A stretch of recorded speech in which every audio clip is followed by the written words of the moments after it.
Hi, I'm Stefan, and this is CalyxOS review. Is my experience with CalyxOS anyway, and let's just get started. So, CalyxOS is a security-based version of Android, or a more privacy-based version of Android that you can download. It's open source.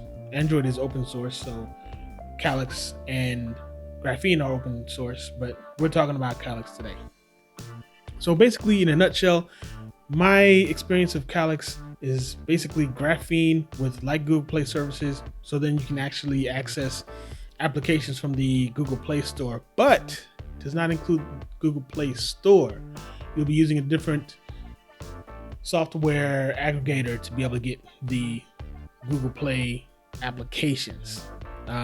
So if you had tried Graphene, you'll know what I mean. And if you need more information on what's an OS and privacy-based OSs, check out my Graphene video, which I'll go ahead and link into a card here so that you can go ahead and check out. Now, why might you consider Calyx? You might consider Calyx not necessarily as a business intel type of thing. You might use it more of as a personal application or operating system, because it's a little more livable than Graphene. Graphene is very strict and very rigid in terms of security and privacy, and CalyxOS gives you the flexibility of actually getting applications from the Play Store without actually having the Play Store installed. And Google services like Family Link, stuff like that, that's not gonna work. If you needed to get something like that to work on Calyx, it requires a lot more DIY stuff and tinkering that people who don't have time to do that, or don't have the patience, or don't have the knowledge to go through, just won't be able to do. So a lot of people may end up being kind of turned off and will stick with Android. Because the other thing is, the look and feel, for instance, look and feel that you get with the public version of Android is a lot smoother than what you'll get with the CalyxOS and Graphene. Not trying to turn you off, but the icons are boxy, and the launchers, they're simple because they're not tracking you, so they take less resources to run. But these people are software creators, not really designers. So I think when it comes to stuff like free and open source software, I think we need more people actually participating, and people who can donate. Because, for instance, if you're a designer, if you're a graphic designer, you can turn around and create an icon pack for free and open source software. And then that way it just makes the look and feel a little bit better.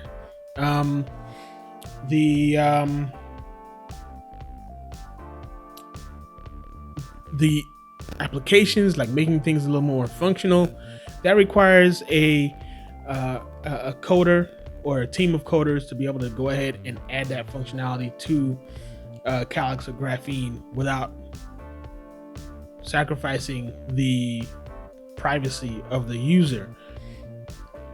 But I don't think they're really motivated to do that, because not enough donations, not enough people involved that can also kind of add the sexy to the OS. So when you look at the way that Google is implemented with Android is implemented with Google tracking and everything, it's a little more sexy. You might not think about it, but if you tried Calyx, you'll see, damn, this is just L7, just square, not sexy at all. So but at the same time, you don't have to deal with, I spoke to my friend about Doritos, just something, right? I spoke to my friend about Doritos, now all of a sudden I'm seeing Doritos ads everywhere. There's a trade-off. It depends on what's more important to you. But for me, functionality and capabilities is very important. And by the way, like I said, I have special needs family member that I need to keep track of, and we use Family Link for that. So that's not going to work for Calyx. But if you don't need that, if you don't need Google Play games and things like that, but you still want to be able to access stuff from the Google Play Store, consider trying CalyxOS. The transfer over from the Android to CalyxOS is very easy. You just download the files, you run the installer, or download and then run the installer, and then you do a few things to interact with the phone as part of the process. And in, I want to say, about 20 minutes, you're switched over to a whole new OS, and you get to play with it and see if you like it. Switching back to the public version of Android, if you find that you don't like it, just as simple. You go to Google. You want to go to, there's a particular link, I can put that in the description. That link will take you to the public. You can flash back to the public version of Google, so you get all the bells and whistles and all the tracking that comes with using regular Google. So I think that pretty much brings us to, more participation. People who can actually add to the experience should really consider doing some things.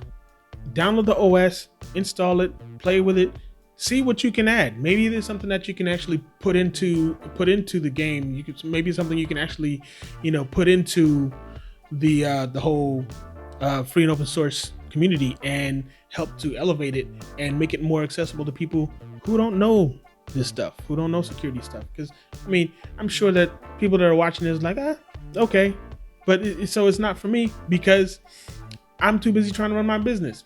I would love to be part of the free and open source community, but it sounds to me like I'm gonna have to do too much tinkering. Well, I got to keep up with an LLC. I gotta sell. I gotta market.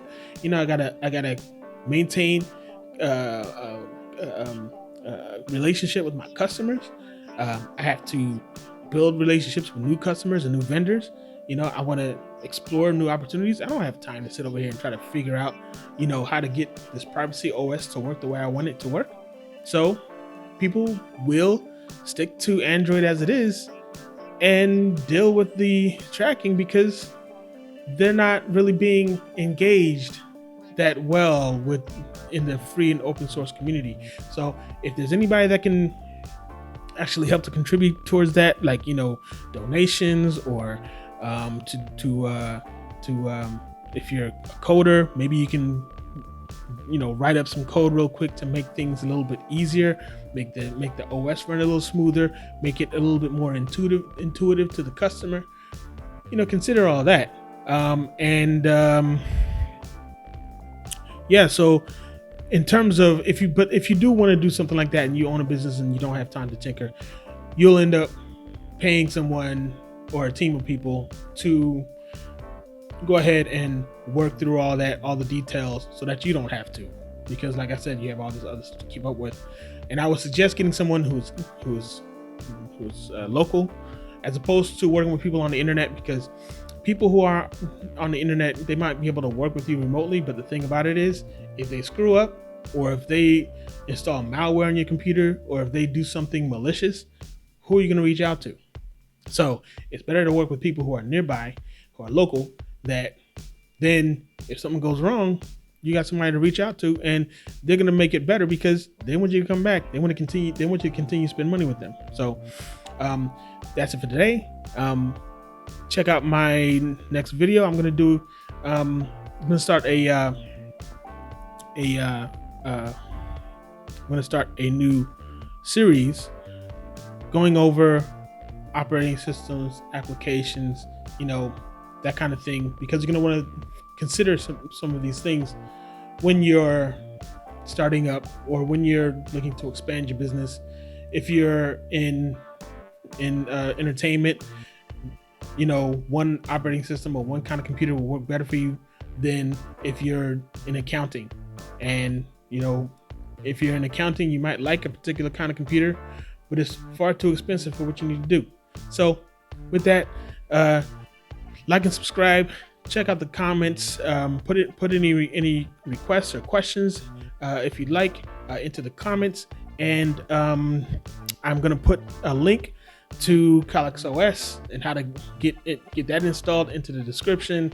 I'm also gonna put a link if you need to be able to get back to public version of Android on the description. I'll also put that into the Graphene OS video, and I'll see you next week.